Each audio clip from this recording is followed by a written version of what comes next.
Welcome to the Business Blast Podcast. I'm your host, Tyler Wagner. This episode is brought to you by Authors Unite.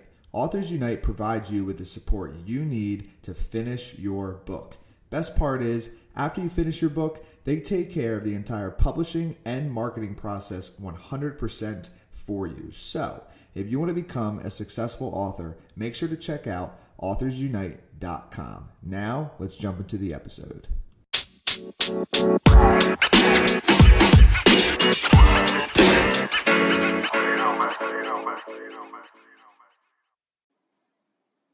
All right, everyone. Welcome back to another episode of the Business Blast Podcast. I'm your host, Tyler Wagner. Today, I have William Villalobos with us. He's a Venezuelan-British design and technology entrepreneur, architect, and speaker living in London, United Kingdom. He is the founder and CEO of The Futures, which is a rapidly growing company that performs agile services within the realms of design and audiovisual work, serving and empowering SMEs, entrepreneurs, and marketers to achieve more with their content and storytelling. So welcome to the show, man. Thanks, Tyler. Thanks for the invitation. Really appreciate it. Of course, man. Grateful to have you on. So the first question we ask on this show, William, is what is the best story from your life that has an underlying valuable message?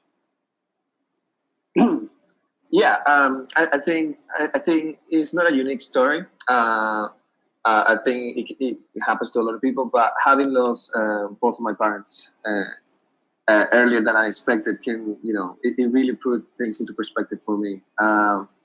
I think someone once said that the imminent idea that our lives are finite is what makes us achieve things, and it helps us in building purpose, because there is a lot that we want to see while we're here and while we're alive. So perhaps there's some truth in that, But besides that, having lost both of my parents earlier than I expected, that also helped me in building a sense of purpose in my life.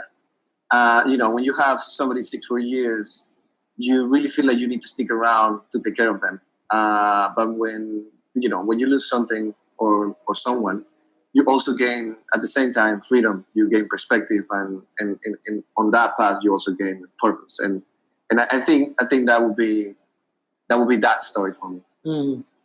And then, what is the most valuable piece of information we should know that's within your expertise or industry?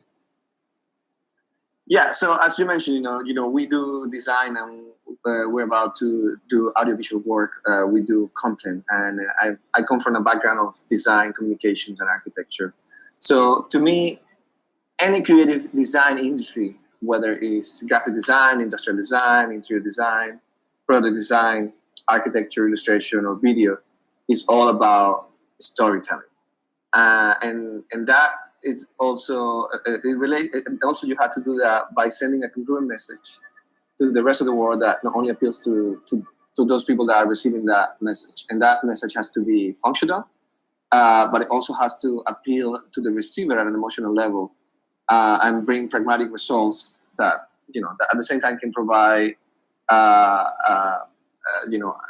what you want to achieve, and also it can effectively make you feel better about the things that you're doing and to the people that you're serving. And then what is your best piece of overall business advice? So not necessarily industry specific. Okay. Yeah, I think my advice would be more in terms of how do you operate within your business. And I think allowing yourself to create a strategy that permits you to work on your business and not in your business is something that people should be thinking about. Sometimes this means building a team, delegating, or automating things within your business. But most of all, you have to create those processes that allow you to really be on it and not in it, and allow yourself to think of your business as a solutions machine. And then if you could give your younger self one piece of advice, what would that be?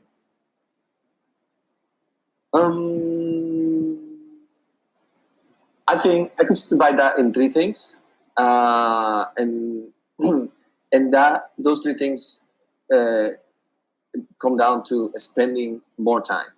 So number one, you should be spending more time surrounding yourself with people that are smarter than you, and much wiser than the media. Secondly, you should be spending more time, probably, reading biographies of people that have lived before you and have done great things.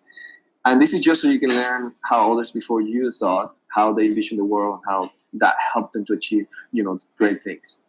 And number three, again, spending more time listening, asking questions, and learning to develop critical thinking. And in order to be critical, you have to somehow be a sponge of knowledge. You have to be able to retain this knowledge and come to your own conclusions and opinions. This will allow you to influence and to be one that is to be listened to in the future, basically. And then kind of going a little bit down a different path here. In your opinion, what is the key to happiness? That's like the deepest, shortest question. It's a really clever question, really, because it makes you think a lot, and you use like 6 words. I would say sharing. So sharing to me is probably the key to happiness. Sharing experiences, moments, knowledge, ideas. Sharing, I think, is at the core of creation. I think sharing is at the core of growth, and most of all, at the core of building memories. So if you look at life and try to subdivide it in, say, 3 phases, let's say young, adult, and old, you can pretty much attach each of these concepts to each of these phases. So when you're young, you're in an environment where the world is sharing everything it has to offer. So you become a sponge, right? In order to learn how to create and just create and do things for as long as you can throughout your life. So that is as you're young. When you become an adult, you acquire more rational knowledge, and then you can turn those into stronger ideas. You can start to build a rapport with life, really, or with experiences.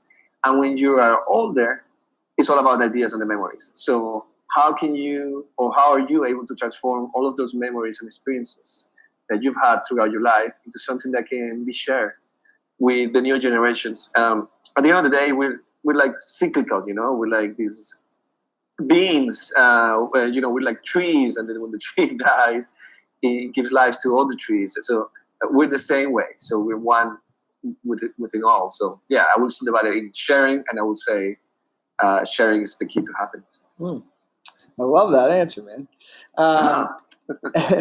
And then what is the best book that you've read, and what was the number one thing you learned from that?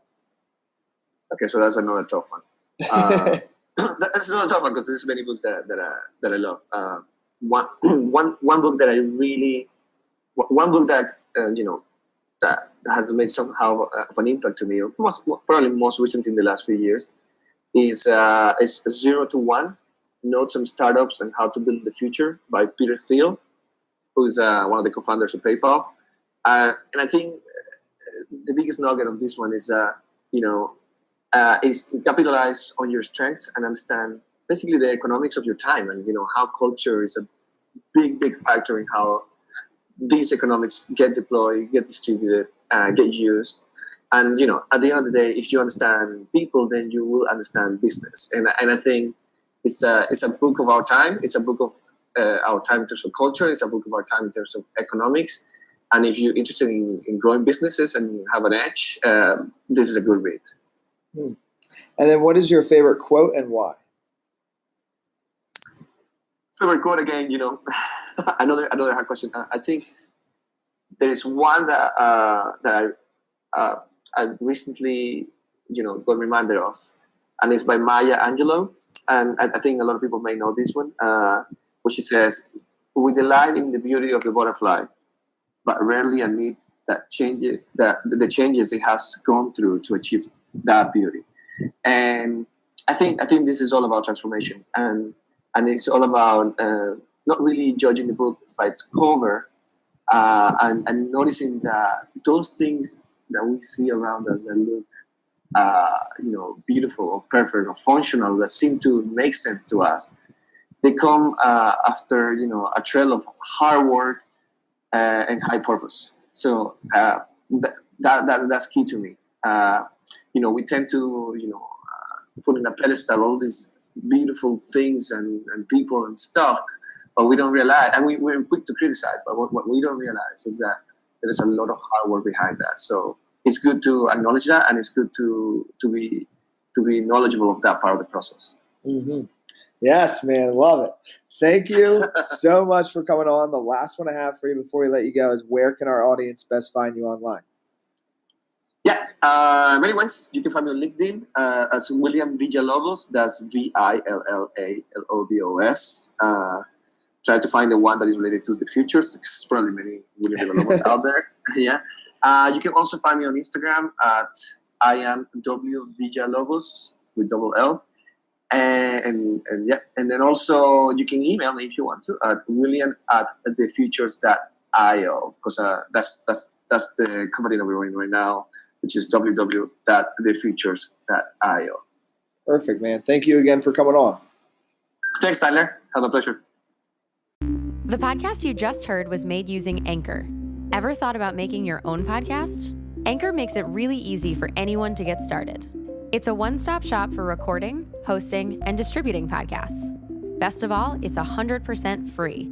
Sign up now at anchor.fm/new. That's anchor.fm/new to get started.